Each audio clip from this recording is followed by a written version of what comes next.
Disclaimer, this video is educational and informative in nature. Do not contact anyone shown in this video. Also, this video is discussing steroids. Do not use steroids. This is entirely for educational and entertainment purposes only. As if we haven't talked about some really horrible stuff in the fitness industry, here's just another reason to despise what 2025 has done to the industry that I grew up in and cared a lot about. Here we have Goo. Go.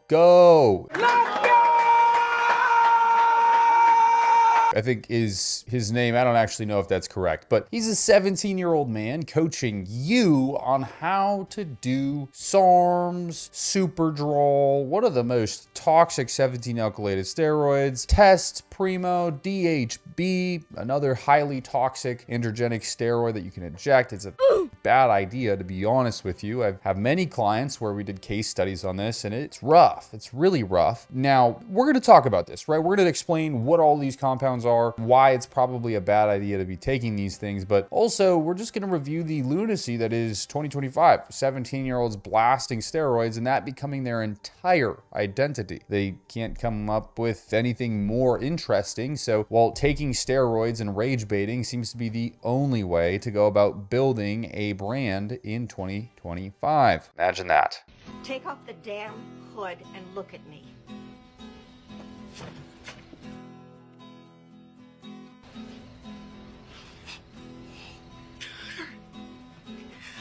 Where do you go? Who does this to you? Please go to sleep, Aunt May. Please tell me. Aunt May, please go to sleep. These are my people. We have a responsibility to Viltrum. I don't give a shit about Viltrum. I don't care if I live a fucking million years. This is my home. So yeah, you can see that basically he's training. It's a training day, but of course he's got to start the training video with 17 being the big call out. He's 17 years old on a boatload of pharmaceuticals. We have testosterone, DHB, dihydroboldenone, primobolan, human growth hormone, and insulin. Now, undisclosed in terms of the dosage here, but even still, 17-year-old taking all of these compounds, wildly an insane concept. The thing that I think is most diabolical about all this is that he doesn't even understand the implications of these things. Now, I didn't when I started, and I was 20. I was getting on 21. I first won my natural pro card in the PNBA. Natty. Tested, all the good stuff, even though the testing doesn't mean shit. I give you my scout's honor that I was natty at that time. Post that time, getting on steroids, I learned a lot, man. Like, I was doing a lot of research. Still, I had no idea what I was getting into. It wasn't until, just about, 6-7 years later, I didn't mean to say it. I didn't mean to say that.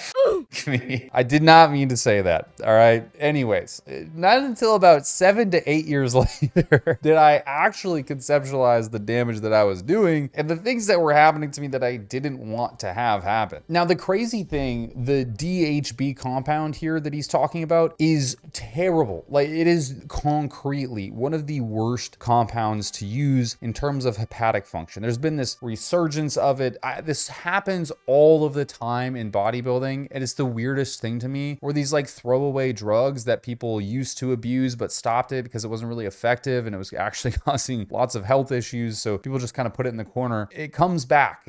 People dust it off. They go poking and they're like, ooh, what's that? It's shiny. And then they just start injecting it in themselves. Fun fact about DHB, it's not approved for human use, never was, failed clinical trials, okay? Bada bing, bada boom. It's also called 1-testosterone or 1-testo or 1-T or as well dihydroboldenone, which I already talked about. If you want to research this stuff, you can look it up under those names. It's a synthetic anabolic androgenic steroid that we've talked about, this class of drug basically almost in every video on this channel. It's a 5-alpha reduced derivative of boldenone, and basically it was touted to be potentially, when it was discovered, which was fairly late compared to a lot of the steroids used today, that it could be kind of the king shit. It could be really selective to anabolism and the positive effects from activating the androgen receptor. Just like all of these drugs, just like SARMs, selective androgen receptor modulators, they come out and it sounds promising, but until they're tested into humans, you really don't know. Now look, like I was saying, I don't remember what I actually said, so maybe I was wrong. Editor, you can tell everybody if I was wrong. He's out of line, but he's right. but there is no human data study. There's no human clinical research on DHB. There's one rodent study. John Jewett actually, from what seems like forever ago, it was realistically just about a year ago, made this video talking about it. And it's funny because it mirrors exactly what I'm going to talk about in reference to this 17-year-old blasting it. Play the clip. When to use dihydroboldenone in bodybuilding, DHB. We're all looking for that secret sauce, the new shiny thing. It's gonna give us that extra bit of muscle gain. But here's the thing with DHB. There's only one rodent trial with DHB being compared to testosterone, and we have 0 human trials. Now there's a lot of other steroids that we always go to with plenty of clinical data to start with. Now in this trial, DHB did not build muscle better than testosterone. It was also more liver toxic. Not a great track record for DHB to start with. We have plenty of other compounds that have great application in human clinical research. Hint, hint, primobolan might be a good call. Yeah, so even in the rats, it was liver toxic. And I said at the beginning of this video, I've done case studies with clients. I've seen people who wanted to take DHB. I'm like, cool, do it, fine. Let's get some labs. I'll pay for the labs. Let's see what's going on. Come back 6 weeks later, and it looks like they're in hepatic failure. It looks like they have hepatic steatosis. It's not a good compound to be running. I would never suggest it. I don't think many coaches in the space would unless they're absolutely loonies. And then you got to be staying away from them. It should be a red flag. Wait, he's coaching people. You understand what the problem is here? And what's crazy is in the comment section, he's getting roasted by other 17-year-old natties who look just as good, if not better, than he does. But of course, they're not going to get the virality because, well, quite frankly, they're not on the sauce and they can't say they are. So it's not clickable. You know, it's kind of weird how the algorithm on these social media platforms really pushes people to steroids. You know what I mean? Like if you've watched even a glimpse of a video relating to steroids, you're then just going to get bombarded with people telling you how to take them or guys taking them and telling you about it. It's like everywhere on the internet. When you get fitness, it is synonymous with steroid use. It blows my mind, actually.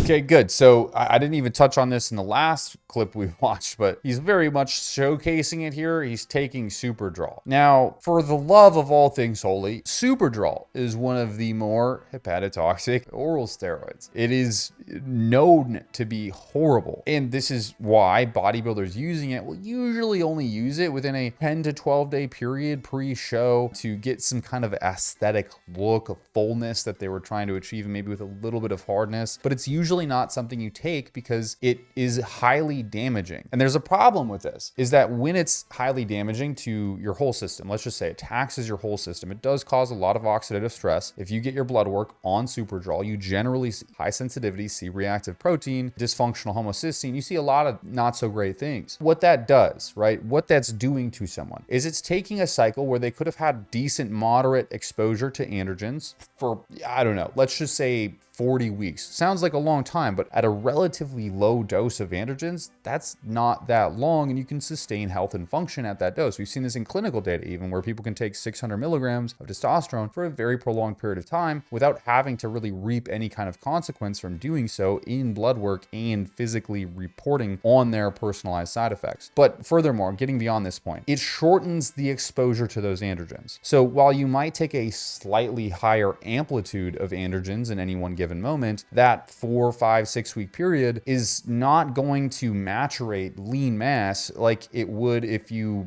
I don't know, did steroids for 40 weeks. To grow muscle isn't like this instantaneous overnight process. People tend to think it is and believe they're making progress because these things cause a lot of nitrogen retention, glycogen retention. They do alter the renin-angiotensin-aldosterone system, so you get some sort of upregulation within your ability to kind of intracellularly hold fluid. It makes you look bigger is what I'm meaning to say, but it doesn't actually make you bigger. And this is one distinction that is so important to make. make. So what you're doing is costing the long-term gain and the potential longevity of a cycle for a short-term effect that is very much so not going to effectively maturate tissue that you want, right? This is why we're taking the steroids in the first place. You're not a powerlifting athlete. You're not pole vaulting. You're not in a combative sport. You're looking for long-term lean mass maturation. Hold on. You're 17 years old. It's invalid already. I shouldn't even need to explain this. And what's crazy is, like, furthermore, I've said that probably 8 times because all of this is crazy. But you look through the comment section and it's kids, bro. It's kids asking how he's cycling, what he's doing, what are the doses. They're asking that, you know, hey, what do your liver enzymes look like? I don't know if I should do this. It's preposterous. It's destructive. And this guy is gonna be, you know, maybe clipping this video, I don't know. But he's gonna be taking to some kind of egotistical boost. There's like a, oh my God, I'm doing the right thing. People are talking about me. this is toxic thing people do on the internet, right? Where you're like making a video about them or saying something. And it's like, yeah, I know I'm doing the right thing when people talk about me. Possibly, or you're just a retard. I'm retarded? Let's be honest. For so long, all I wanted was to be like other people, to feel what they felt. Is this not the cringiest shit you've ever seen, dude? Like, what are we doing here? Like, this is some real femboy activities, man. Why are you gay? Like, this is some real femboy activities. And I mean, like, his girlfriend is in every possible comment section, like, rooting him on. You know what I mean? Like, go, honey. Look, this relationship probably ain't gonna last out of high school. Let's be honest. The statistics aren't on your side. Maybe I'm wrong. You can come kick me in the ass later, 5 years from now. But I genuinely think that it is such a...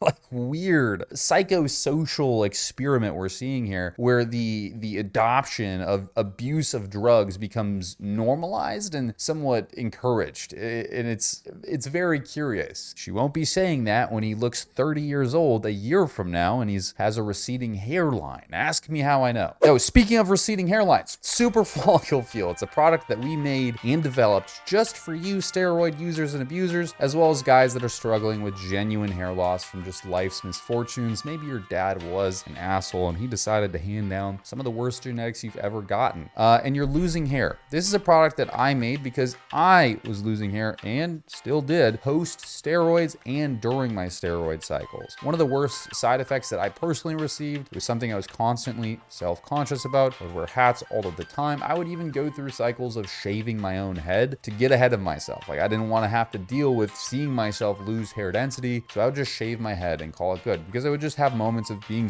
way too self-conscious. That's why we made this product. It's really great because it doesn't just have one ingredient. It's not just minoxidil, which is highly effective at creating a situation where hair can regrow, but it also has a compound called RU58841 in it, which is a really wonderful, basically androgen receptor blockade. It makes it so that instead of like a 5-alpha reductase inhibitor, blocking DHT conversion all over your body and subsequently getting some potential side effects, you're localizing that blockade at the receptor site. So you can still engage in your typical activities, whatever those might be, and block the localized receptor site without having the systemic side effects of taking other drugs that do similar things. It's a great opportunity to maybe regrow some hair. Check it out. It supports the channel. Code Coachkolton if you're interested. Secondly, I'll say this because I think it's actually more relevant to the video that we're making. Hopefully he's doing blood work. Anabolic Insights down below. It's one of the most sophisticated blood work services that there is. No, it is not expensive. No, it is not some crazy scheme that makes you sign up for TRT and everything else. It is literally just a third-party service where you can go buy your own blood work. You don't need a physician, and you can get it analyzed right there in real time on their interface by an AI. It's actually one of the most sophisticated systems that I have personally seen. All of your data gets put on a graph. You can see it over time. You can track trends, and then AI can analyze all of those things and come to conclusions about your health, what you maybe should consider, and things that you should maybe consider not doing. In this case, Superdrol and DHB. Also, code Coachkolton if you click the link down below. Me and my friend right here, we hopped on at the age of 16 years old, and here are our worst experiences with steroids. I pinned my lat, and I had a big purple dot in my lat, pus coming out of it, bleeding, and it was swollen for like a week. So I had a really similar experience. My first ever pin, I pinned 0.8 milliliters of 14 milligrams per milliliter test. So it just left a really big pip. It was like purple, it was like yellow, nothing, like no blood came out, but that was my first ever pin. It hurt for like 2 weeks straight since there was so much like volume in my lat. Okay, so we got 2 kids here, 16. I wonder who influenced who. Just a weird guess that it might have been one and the other hopped on too. Why is he wearing a rock around his neck? It's not a rock. This is a mineral for like the 10th time. Maybe it's some kind of religious symbol and I'm just being inconsiderate and an asshole. There's very high potential for that, but it just looks goofy. I don't know. From my perspective, it looks a little goofy. The guy's goofy. He's talking about, I mean, this isn't cool. Like, this is not cool. I feel bad. I feel genuinely bad because chances are, statistically speaking, one of these guys is going to experience some pretty horrific side effects, whether that's erectile dysfunction, hair loss, wildly excessive cystic acne, rapid face aging, all things we've talked about on this channel, by the way. And they don't even know it yet, right? So this is just kind of insane. Once again, you go in the comment section and you got people talking about how they're super excited to hop on. This is a video of them talking about the negative things that have happened to them, and you still got people hyping it up in the comment section. Am I just delusional? Is this just not the most radical shit you've ever seen happen? The fitness industry is like on a knee right now. I don't know really what, this is common. Like this is the norm, and that is so concerning. What's gonna be interesting is 20, 30 years from now when we have this to kind of look at and you see all of the psychological disorders, emotional disorders, physiological disorders that have been generated from prolonged steroid exposure, especially at young developmental ages, what that does to young men. I feel bad for the women they're with. Probably not some good stuff. We have talked about, as much as people really hate this sore subject, the psychological effects of taking steroids. They're very clear. They are very well documented and very well studied. Yes, they're variable, right? That's totally fair to say, and you can call that point out. Not everyone is going to have the same experience because most of the time, not everybody's using the same stuff. But it's very clear that something's happening. And I would just take a hunch. I'd take a gander down the path, postulate a little bit with me here, that taking these steroids at a very, very, very young age, developmental age, is probably gonna do a whole hell of a lot worse than if you started when you were 25, 26. It's just a guess, food for thought. Or is it thought for food? Tomato, what's the difference? I can't actually, steroids did this to me, see what I'm saying?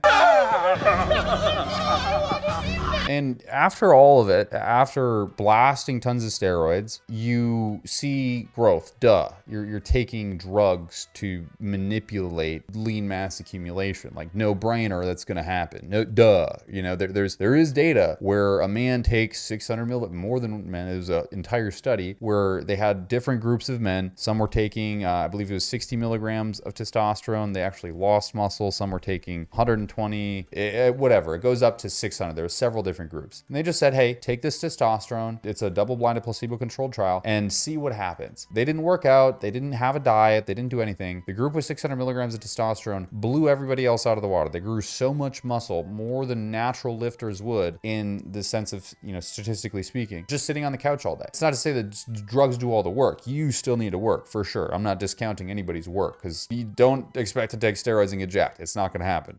I promise you it won't happen. My point being, though, no shit you're going to progress, right? I love this when people post their natty shit next to their enhanced shit and think that's impressive. No, you just expanded your margin of error, that you can make so much errors now in the process of building muscle that it's almost infinitely impossible not to build muscle. So congratulations. And even with all of that, this is what we're left with. This physique is what we're left with. This is what all of that has gotten us today. I don't know. With that, I leave you to your thoughts. I'm curious to see what you think down below in the comment section. Please let me know. It always is interesting to read and see if I'm the psychopath, because generally this stuff is so common, I kind of feel like I might be. But I appreciate you. I just wrapped up a Thanksgiving holiday kind of by myself.